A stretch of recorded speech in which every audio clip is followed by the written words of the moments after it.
పోతున్నాడు అంటే నాకాడ ఒక్క పైసా లేదు దళిద్రం కప్పుగా నిలబడే మర్సంగా 2 రూపాయలు చిల్లర బచ్చా బచ్చా మడవడిచిపోయినట్టే ఇంకా నీ డబ్బులు నీ డబ్బులు మడవడిచిపోయినట్టే రూపాయి దెంగుతా నేను రూపాయిదా రూపాయి నాకు నీ డబ్బులు మడవడిచిపోయినట్టే నీ డబ్బులు మడవడిచిపోయినట్టే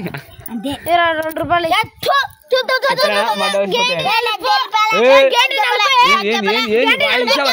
అభియాన్ అట్టే తీసుకురా అభియాన్ నేను ఆడ పెట్టు మర్స 2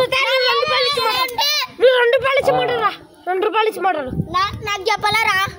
నాకు చెప్పలే నాకు చెప్పలే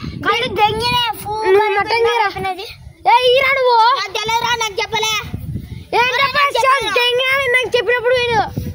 నాకు చెప్పలేరా ఇప్పుడు 2 రూపాయలు ఇస్తే బతుకుతాను 2 రూపాయలు ఎందుకు నాకు చెప్పలేరా ఆడుతుంది నుంచి అయితే ఆడద్దు 2 రూపాయలు ఇచ్చే పరిస్థితి అయితే ఈరోజు నాకు రూపాయనే చాలు మళ్ళీ నువ్వు ఇరా మూసుకొని కొంచెం రూపాయి ఇష్టపడు ఆ రూపాయి చిల్లర దిగినట్లే ఇది